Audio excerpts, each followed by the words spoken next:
네, 오늘 추수감사절을 맞아 우리 남성 가족들 함께 모여서 하나님 앞에 감사 예배 드리게 됨을 감사합니다. 우리가 추수감사절을 지키면서 왜 특별히 추수감사절을 지켜야 하는가? 우리가 늘 하나님 아버지께 감사하며 예배를 드립니다. 또 하나님 앞에 감사헌금도 또 매주 드리는 그러한 분들도 계시고 늘 하나님을 감사하는데 왜 특별히 추수감사절을 우리가 지켜야 될까요? 이런 질문을 어떤 때는 저도 좀 합니다. 그런데 그럴 때마다 제가 생각나는 말이 있어요. 그 날이 있습니다. 어버이날. 여러분, 우리가 평상시에 늘 어버이의 은혜에 감사하고 연락도 늘 드리고 감사합니다. 또 수시로 봉양도 하고 이렇게 하죠. 그런데 꼭 그런 우리에게 어버이날이라는 것을 꼭 정해서 드려야 될 필요가 있을까? 그 어버이날 때문에 또 신경 많이 써지기도 하죠. 그러나 바로 그겁니다. 신경 써지라고. 늘 어버이를 기억하고 연락드리지만 또 어버이날이 가까우면요, 저도 마음의 준비를 하게 됩니다. 그래서 다른 날은 몰라도 이날은 꼭 제가 찾아뵙고 감사를 드리고 또 식사 대접도 하고 꼭 은혜를 기억하고 그렇게 도리를 다해야 되겠다. 그런 모습을 부모님도 기뻐하시고 또 저도 그렇게 하면서 마음이 기쁜 거죠. 우리 하나님께서도 오늘 특별히 이 감사절을 하나님 앞에 지키면서 하나님 앞에 나와 예배하는 여러분을 이 시간 기뻐하실 줄로 믿습니다. 그래서 시편 50편 23절에 유명한 말씀, 우리 하나님께서 말씀하시기를 감사로 제사를 드리는 자가 나를 영화롭게 하나니 그의 행위를 옳게 하는 자에게 내가 하나님의 구원을 보이리라. 이 하나님의 구원을 보이신다고 하면서 어떤 자에게? 감사로 제사를 드리는 자에게 그렇게 하시겠다고 말씀하셨습니다. 근데 또 이 말씀의 바로 앞절에 보면요, 거기 어떻게 말씀을 하셨는가 하면 하나님을 잊어버린 너희여 이제 이를 생각하라. 그러니까 이 말씀을 연결하면 하나님을 잊어버린 너희요 이제 감사로 제사를 드리는 자가 나를 영화롭게 하나니, 이런 말씀이죠. 그러니까 우리가 사실 세상에 다른 모든 것은 혹시 잊어버린다고 해도 우리가 잊어버려서는 안 되는 것이 그것이 은혜입니다.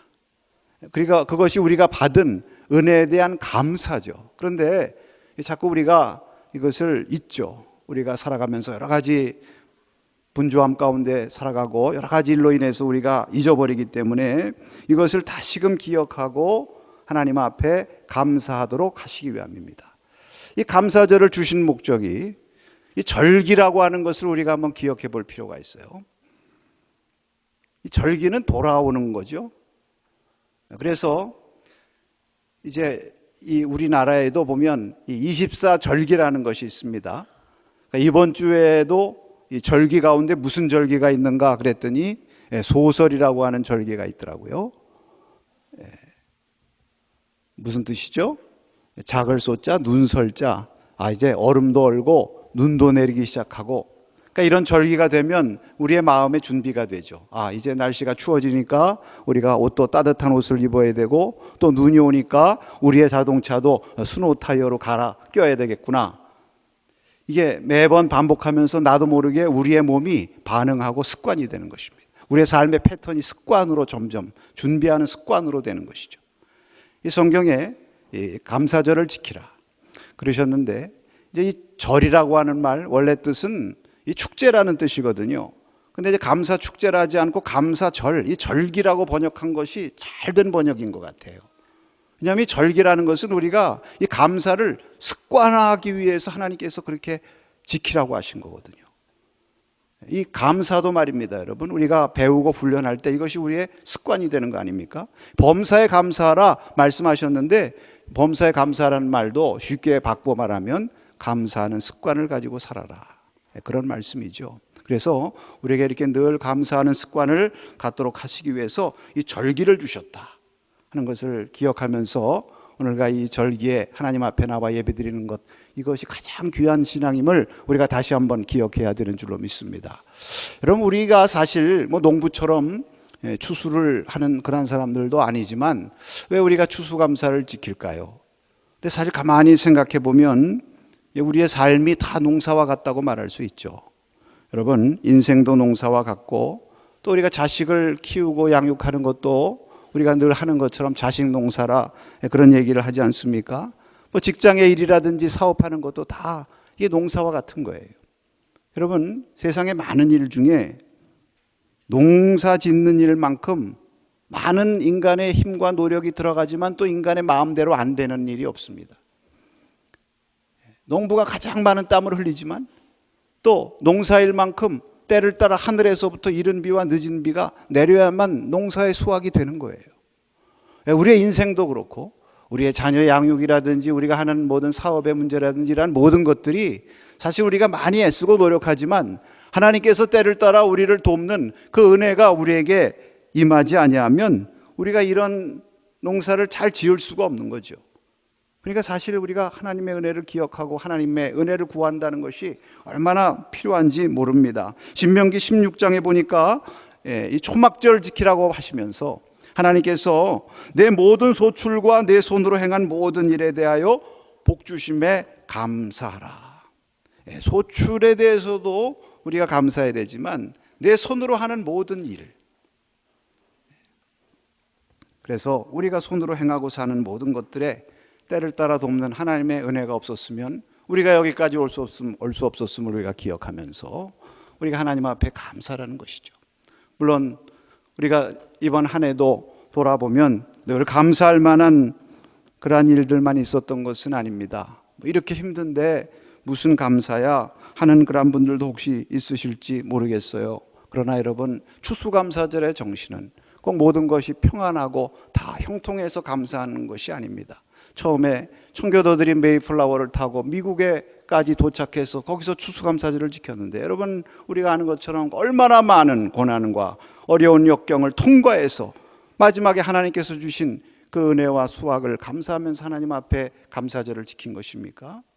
그러니까 사실은 우리의 삶 가운데 많은 어려움도 있지만 그럼에도 불구하고 그 모든 것을 다 이기고 여기까지 이끌어 주신 그 하나님을 기억하면서 하나님 앞에 감사하는 그러한 성도가 될 때에 하나님께서 그 위에 하나님의 더 크신 평안과 또 마음의 행복으로 채워 주실 줄로 믿습니다.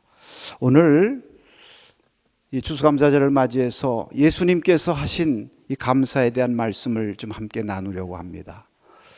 오병이어의 기적에 관한 유명한 말씀인데요, 예수님께서 많은 무리를 먹이고 싶어 하셨어요. 뭐 좀 먹일 것이 없느냐, 그때 제자 가운데 안드레라고 하는 제자가 여기 한 아이가 가지고 있는 보리떡 5개와 물고기 2마리가 있는데 이것으로 이 많은 무리에게 무슨 소용이 되겠습니까? 턱없이 부족합니다. 이런 얘기를 했어요. 그랬을 때 예수님께서 그것을 받으신 다음에 다 앉게 하라 하시고 축사하셨다고 그랬습니다. 이제 오병이어의 기적에 관한 말씀이 복음서에 다 기록이 되어 있는데 왜 요한복음을 택하였느냐 하면 이 요한복음에 축사하셨다는 말이요, 유카리스테오라고 하는 말로서 감사하셨다는 말입니다. 이 말을 여기 쓰고 있어요. 감사하셨다 또는 감사 기도를 하셨다. 그리고 많은 무리에게 나누어 주게 하셨을 때에 그 많은 무리가 다 먹고도 12광줄이 가득히 거두는 그런 풍성한 열매를 맺게 되었다는 말씀입니다. 여러분, 오늘 이 예수님이 하신 감사, 우리가 예수님을 본받고 따르기를 원하는 사람들인데 우리가 감사 생활에 있어서도 이 예수님이 하신 감사를 우리가 함께 누리며 살 수 있기를 축복합니다. 그러면 여러분, 이 예수님이 하신 감사, 오늘 본문의 모습을 보면 어떠한 감사입니까?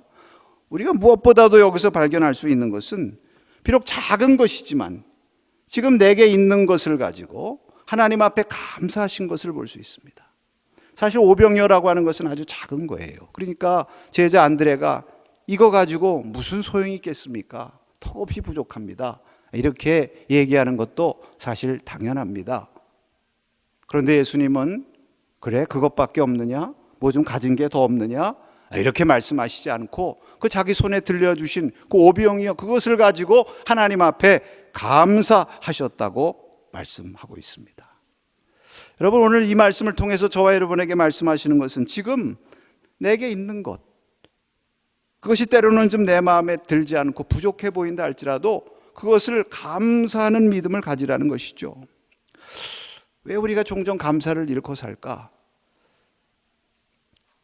어느 언어학자들이 우리 사람들이 쓰는 그런 말을 이렇게 잘 평균적으로 조사해 보니까 무슨 긍정적이고 감사하는 그런 말보다는 좀 부정적이고 불평하는 그러한 말을 더 많이 쓰고 어떤 사람은 9배나 더 많이 쓰는 그러한 일을 발견했다는 것입니다.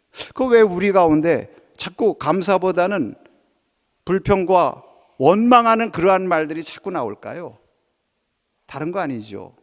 내가 좀 더 많이 가지고 있었으면, 내게 좀 더 많이 주어졌으면, 자기가 지금 있는 것보다는 자기에게 없는 거, 자기에게 부족한 거, 이런 것들을 자꾸 바라보니까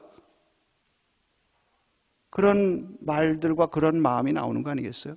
자꾸 비교하잖아요.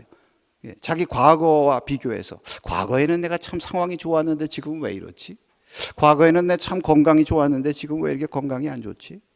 또 다른 사람과도 비교해요. 요즘엔 미디어 같은 것들이 많이 발달해가지고 뭐 스타들, 또 잘 나가는 무슨 운동선수들, 뭐 이런 사람들 많이 이렇게 보면서, 야, 저 사람들은 저렇게 많이 가졌는데 나는 왜 이거밖에 없나? 뭐 이런 생각들. 뭐 요즘에 주위에 많은 집들이 있습니다. 저 많은 집들 가운데 왜 내가 살 집은 없나? 자꾸 이렇게 부족한 거 없는 거 이런 거 바라보니까 내 마음속에 감사를 잃고 살아갈 때가 얼마나 많습니까? 성경에 보면 사단이 사람을 처음에 시험할 때 말입니다. 에덴 동산에 하나님께서 많은 것을 주어서 누리게 하셨는데 그 많은 하나님께서 주신 그것을 바라보게 하지 않고 하나님이 허락하지 않은 선악과, 그것을 자꾸 바라보고 거기 집착하게 하는 거예요. 그러니까 그거 가지고 시험해서 그것 때문에 하와 아담이 넘어간 거 아닙니까? 하나님께서 나에게 많은 것을 주셨는데 그 내게 있는 거, 그거 안 보이고 내게 없는 거, 부족한 거 보이기 시작하면 시험에 빠지기 시작하는 거죠. 낙심과 원망이 생기기 시작하는 거죠. 내게 있는 문제들, 문제 없는 것들 보지 않고 있는 문제들 자꾸 바라보니까 문제가 더 복잡해지는 거 아니겠습니까? 여러분, 우리에게 있는 거, 그 감사 나눔 신문을 발행하시고 운영하시는 김용환 장로님이라는 분에 관한 글을 제가 읽었는데요. 이분이 본래 중증 장애를 앓고 있는 그 아들 때문에 고통을 겪으면서 이것을 하나님 앞에 감사와 찬양을 통해서 극복하는 그러한 은혜를 체험하고 나서 이제 이 감사 운동을 펼치시는 분이에요. 근데 그분이 하신 말 가운데 제가 늘 인상적이고 기억되는 그러한 말이 있습니다. 그것은 무엇이냐면 감사의 반대말은 불평이 아니라는 거예요. 우리는 흔히 감사 반대는 불평 이렇게 생각하기 쉬운데 그분은 감사의 반대는 당연하지 이렇게 생각하는 것이라는 것입니다. 당연하게 생각하는 거. 그러니까 내게 주어진 많은 것들이 그냥 당연하게 생각하는 거예요. 조금만 시각을 바꾸면 감사할 수 있는 것들도 당연하다고 생각하니까 당연한 것은 당연한 것이고 내가 대접받고 내가 인정받는 것도 당연하고, 그러니까 반대로 조금만 덜 인정받지 못하면 서운하고 불평이 생기는 거죠. 사실 내게 있는 것을 감사하는 것, 이것은 이제 에리 프롬이 소유냐 존재냐 뭐 이런 책도 썼습니다만 우리는 흔히 소유, 가져야 감사라는 소유 감사에만을 생각하는데 사실 내게 있는 것을 감사하는 것은 이것은 존재 감사라고 표현할 수 있을 거예요. 그런데 우리가 가만히 보면요, 정말 우리가 갖고 있는 것이 얼마나 많습니까? 여러분, 우리에게 가족이 있고 또 거할 집도 있고 우리가 함께 예배드릴 교회도 있고, 할렐루야. 네, 우리에게 생명이 있고 또 우리가 쓰는 말 가운데도 보면요, 가만히 보면 쓰는 말 가운데도 있다는 말이 들어가는 말들이 많아요. 우리가 그런 것들을 생각하면서 감사할 수 있을 것 같아요. 예를 들면 먹을 수 있다, 네. 또 움직일 수 있다, 네. 볼 수 있다, 여러분 말할 수 있다는 거, 그것도 있는 거네. 예, 그렇죠. 또 말 못하는 분들도 있으니까. 예, 먹고 싶어도 이게 삼켜지지 않아서 기도하는 분들도 계시잖아요. 그러니까 우리가 참 먹을 수 있다는 것도 참 있다는 거, 이거를 하나씩 하나씩 우리가 세어보기 시작하면은 얼마나 우리가 감사할 조건이 참 많습니까? 필립이 안시라고 하는 분이 하나님 제게 왜 이러세요? 라는 책 가운데서 이런 기도를 썼습니다. 내가 인생의 지극히 작은 것들까지 모두 선물이라는 것을 기억하도록, 그리고 그 선물을 제대로 사용하는 방법이 감사라는 것을 기억하도록 저를 도와주십시오. 네, 여러분, 우리가 왜 불행합니까? 사실 우리가 불행해서 불행한 것이 아니라 우리에게 있는 것을 많은 것 당연하게 여기고 오히려 없는 것 때문에 우리가 불만족하고 그래서 자족하지 못하고 불평하기 때문에 우리가 불행하진 않습니까? 여러분, 오늘 예수님처럼 비록 작은 것이라도 내게 있는 것을 보고 그것으로 인하여 하나님 앞에 감사할 수 있는 저와 여러분이 될 수 있기를 축복합니다. 청교도들이요, 미국 땅에 도착해서 한 감사, 7가지 감사가 전해져 내려오고 많이 알려져 있는 것이기도 합니다만, 그것을 가만히 보니까 이 청교도들도 다른 것 때문에 감사하지 않은 것 같아요. 자기들이 갖고 있는 거. 예를 들면 그들이 먼저 하나님 앞에 감사한 내용이 180돈밖에 안 되는 작은 배지만 그 배를 주신 것에 감사. 왜 우리가 타고 온 배는 이렇게 조그맣고 그래 이렇게 힘들었는가? 이게 아니라 그래도 배가 우리에게 있다. 네. 또 항해 중에 2사람이 죽었어요. 그런데 한 아이가 태어났습니다. 2사람이 죽은 거 보면은 너무 슬프죠. 힘들고. 그런데 한 아이를 주셨으니 감사합니다. 폭풍으로 말미암아 배 돛이 다 부러지고 배가 엉망이 됐지만 배가 파손되지 않고 남아있으니 감사합니다. 이 미국 땅에 도착을 했는데 거기에는 인디언들이 많이 살고 있죠. 근데 처음에는 적대적인 인디언들이 있는 곳에 가서 상륙할 수가 없어요. 그래서 한 달을 떠돌다가 호의적인 인디언들을 만나서 거기 상륙해서 거기 자리를 잡습니다. 그래서 하나님 앞에 적대적인 인디언들 바라보면 힘들고 불평할 것이지만 호의적인 인디언 만나가지고 여기 정착해서 이렇게 자리를 잡고 수확할 수 있어서 하나님 감사합니다. 그러니까 여러분, 우리가 이러한 감사 하나님 앞에 드릴 수 있기를 바랍니다. 골로새서 4장 2절에 보니까 감사함으로 깨어 있으라. 우리가 이 감사도 깨어 있어야죠. 깨어 있는 사람은 평범한 것, 당연해 보이는 것, 이런 것들이 새롭게, 하나님께서 나에게 귀한 것들을 이렇게 주셨구나, 내게 이런 것들이 이렇게 많이 있구나, 이런 것을 알며 하나님 앞에 감사할 때, 여러분, 그런 성도가 바로 범사에 감사하는 성도 아니겠습니까? 오늘 이 은혜가 충만할 수 있기를 축복합니다. 또 예수님의 감사를 통해서 저희가 하나 기억할 것은 하나님께서 하실 일을 미리 보면서 감사한 것입니다. 오병이어의 기적이 일어난 다음에 감사하신 것이 아니죠. 먼저 그 떡을 받아서 감사하시고 나누어 줘라. 그때 기적이 일어난 것입니다. 그 예수님께서 하신 감사가 요한복음에 또 한 번 나오죠. 요한복음 11장에 보면 나사로의 무덤 앞에서 감사하셨죠. 근데 거기도 보면 예수님께서 아버지여 내 말을 들으신 것을 감사하나이다, 이렇게 41절에 기도하셨는데요, 나사로가 무덤에서 나온 다음에 그 기도하신 게 아닙니다. 무덤에서 나오기 전에 하나님 앞에 먼저 이 감사 기도를 드리셨어요. 왜? 하나님께서 자신의 기도에 응답하실 것을 믿고 먼저 감사드린 겁니다. 그랬을 때 하나님께서 역사하신 줄로 믿습니다. 우리를 향해서도 너희들 감사할 것이 보이고 꼭 결과가 있어야만 그것 가지고 감사하지 말고, 물론 그것 가지고 감사하는 것도 귀한 것이지만 그 전에 먼저 하나님의 선하심을 믿고 믿음으로 보면서 감사해라. 이런 것을 선행적 감사라고 말할 수 있을까요? 대부분 우리가 보면 문제가 해결되고 우리의 자녀들이 원하는 곳에 들어가고 또 직장도 얻고 또 뭐 우리에게 누가 도움을 주고 이런 것들이 있을 때 우리가 감사하게 되는데, 여러분, 이 예수님처럼 지금은 비록 보잘것없는 것 이거 하나 내가 갖고 있지 할지라도, 또 무덤과 같은 그러한 상황이라 할지라도, 힘들고 병들고 어려운 그러한 상황에 있다 할지라도 하나님께서 앞길에 선하시고 복되게 인도하실 것을 우리가 믿음으로 바라볼 때에 우리도 예수님처럼 감사할 수 있는 감사 기도가 나오게 될 줄로 믿습니다. 제가 전에 이제 교단에서 일할 때에 외국 분들하고 영어 편지 이런 것들을 이제 많이 주고받았어요. 근데 이제 그 영어 편지를 이렇게 주고받으면서 제가 발견하고 느낀 것이 있는데, 그 영어 편지 쓰는 그 외국 분들, 미국 분들 이런 분들 보면요, 이렇게 편지를 쭉 쓰고 그 마지막에 꼭 쓰는 게 감사로다가 끝냅니다. 뭐 대개 이제 협조 부탁하고 뭐 이렇게 해달라 뭐 이런 이제 편지들이 서로 많이 오고 가지 않습니까? 근데 꼭 마지막에 가서 뭐라고 쓰느냐 하면 고맙다고 쓰죠. Thanks.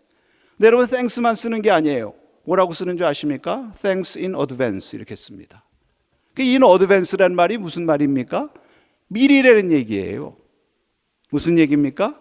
이렇게 제가 이렇게 부탁하고 협조 요청을 했는데 그렇게 해 주실 것으로 알고 감사합니다. 그런 얘기입니다. 그러니까 이제 그게 우리랑 좀 문화가 다른 것 같아요. 그러니까 이제 처음에는 그런 말을 들으면서 약간 당황스럽기도 해요. 그런데 그런 내용을 보면서 제 마음속에 드는 두 가지 생각이 있습니다. 그게 무엇이냐면, 참 인사성이 밝은 사람이다. 인사성, 이 감사하는 마음, 인사성, 감사성이 참 밝다. 또 하나는요, 그렇게 하니까 거절하기가 어렵구나. 이것을 안 들어주고 협조 안 할 수가 없다 하는 그런 마음이 드는 거예요. 아마 우리 하나님도 그러실 것 같아요. 우리가 예수님처럼 하나님 이렇게 해주신 줄로 믿고 감사드립니다, 미리 감사드립니다, Thanks in advance 그러면은 참 감사성 밝으네. 그러면서 이거 내가 안 해줬다간 이거 관계에 문제 생기겠구나. 여러분, 이스라엘 백성들이요, 이제 하나님 앞에 감사하며 늘 성전에 나가서 하나님 앞에 예배드릴 때마다 하나님 앞에 감사하는 그 감사의 노래가 있지 않습니까? 대표적인 노래, 시편 많이 나오는데 그 가운데 시편 136편 1절에 그 유명한 26가지 감사의 시편 136편 1절 이렇게 노래하고 있습니다. 한번 같이 읽어볼까요? 여호와께 감사하라. 그는 선하시며 그 인자하심이 영원함이로다. 여러분, 이 말씀을 읽으면서 어느 단어가 이렇게 먼저 들어오십니까? 뭐 감사라는 말도 있고 선하시며 인자하심이 여러 가지 말도 있지만 저는 이 영원함이로다,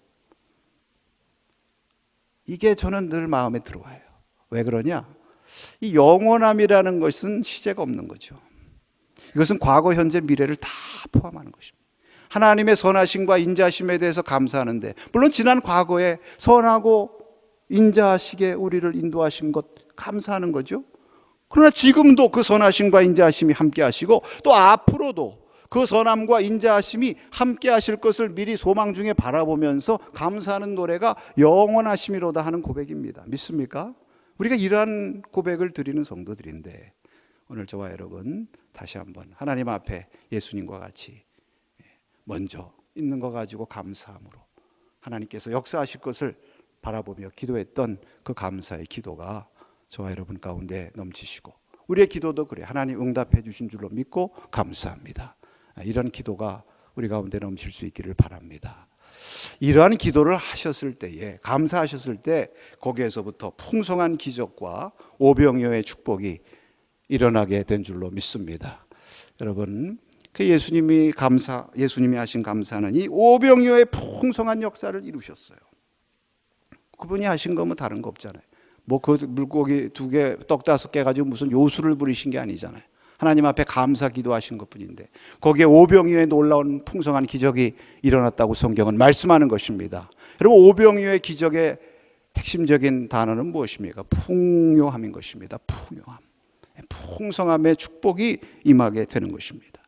미국의 어느 한 시골의 학교의 교사가 한 부유한 독지가에게 편지를 썼습니다. 우리 학교 아이들을 위해서 피아노가 한 대 필요하니까 하실 수 있으면 1,000달러만 좀 기부해 주시면 감사하겠습니다. 근데 이 독지가는 그런 편지가 너무나 많이 와요. 여기저기서 너무 많은 편지가 오니까 또 이것도 도와달라는 것보다 그렇게 해서 그냥 대수롭게 생각하지 않고 1달러만 보냈어요.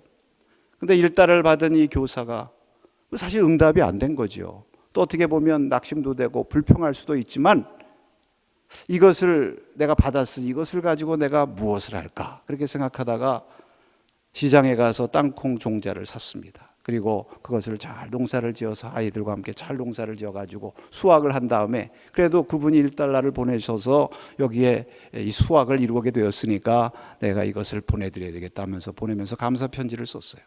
그것을 받아보고 그 독지가가 감동을 받았어요. 야, 이건 정말 보통이 아니구나. 그래서 다시 응답 편지와 함께 1만 달러를 보냈다고 합니다. 그러니까 여러분, 감사가 풍요함을 가져오는 것입니다. 제가 한 방송에서 이 감사의 힘이라고 하는 것을 방송하는 것을 보고 아직도 기억이 나서 여러분에게 말씀을 드려요. 아주 한 젊은 여성에 대한 그러한 이야기인데요. 얼마나 감사를 잘하는지. 예를 들면 우리는 이제 커피 한 잔을 마시지 않습니까? 그러면 그냥 커피 마셔요. 근데 이 여성은 커피를 마시면서 나에게 커피를 마실 수 있는 시간과 돈이 있으니 감사하다. 이 말을 꼭 하고 커피 마시는 거예요. 예를 들면 그런 거예요. 근데 이제 원래 처음서부터 그렇게 감사하는 사람은 아니었대요. 처음에는 이제 불평과 원망, 또 이제 그 어머니와 자주 충돌했나 봐요. 서로 생각이 비슷하고 너는 왜 그렇게 사니? 뭐 이런 얘기 많이 하잖아요. 나이도 들고 엄마는 왜 맨날 그런 말만 해? 뭐 이러면서 자꾸 충돌을 하고 막 그렇게 살았는데 어느 날 어머니가 백혈병에 걸린 거예요. 딱 병에 걸리는 순간 이 딸의 마음속에 내가 엄마 마음을 불편하고 스트레스 줘가지고 이 병에 걸렸구나. 너무 자책하고 너무 후회스러운 마음이 들어가지고 내가 엄마에게 용서를 구해야 되겠다. 어떻게 할까? 그러다가 엄마에게 말입니다. 용서와 화해를 구하면서 100가지 감사한 내용을 써가지고 편지를 보낸 거예요. 100가지 감사. 엄마가 그것을 받고 감동을 받은 거죠. 갑자기 그 속에서 생명의 역사가 일어나기를 시작해서 정말 나도 감사해야 되겠구나 이 딸처럼. 그래서 엄마도 그때부터 감사하기를 시작하네. 마음에 감사하고 감사하는 생각이 날 때마다 그 감사를 기록하고 그러면서 점점 몸이 회복되기를 시작한 거예요. 그래서 이제는 등산도 하고 건강이 거의 다 회복이 되어서 그러면서 또 거기 제가 기억나는 것은 그 감사하는 것을 통해서 이 어머니와 딸의 관계가 회복이 된 거죠. 여러분, 감사가 가져오는 풍요로움이 나만 변화되고 나만 새롭게 되는 것이 아니라 이 관계도 회복되는 것입니다. 믿습니까? 우리가 서로 간의 관계도요, 감사할 때 회복되는 것입니다. 우리 하나님과의 관계도 그런 것 같아요. 우리가 하나님과의 관계를 늘 회복하자 이런 말씀을 하는데 어떤 것이 하나님과 관계를 가장 잘 회복할 수 있을까요? 따라하십시다. 하나님 감사합니다. 우리 서로 간에도 감사합니다. 감사합니다. 이것이 사람을 힘있게 하고 회복시키고 그것을 통해서 나도 변화시키고 나의 삶도 새롭게 하는 그런 놀라운 기적을 가져오게 되는 줄로 믿습니다. 오늘 이 추수감사절에 우리 주님께서 하신 감사를 기억하면서 저와 여러분에게 이 감사의 은혜가 더 풍성히 넘침으로 말미암아 우리의 삶에 이 오병이어의 놀라운 풍요로운 은혜와 기적들이 더 넘치게 되시기를 주의 이름으로 축복합니다. 오늘 말씀 붙들고 우리 한번 같이 기도하십시다. 주여, 오늘 나의 마음속에 주님 다시 한번 이 감사의 은혜가 넘치기를 원합니다. 주님, 내게 있는 것 볼 수 있는 은혜를 주시옵소서. 주여, 하나님의 선하심을 믿고 먼저 감사할 수 있는 그런 믿음의 눈 뜨게 하여 주셔서 우리의 삶 가운데 오병이어의 기적의 풍성한 역사들 넘치게 하옵소서. 우리 주여 한번 부르고 기도하십시다.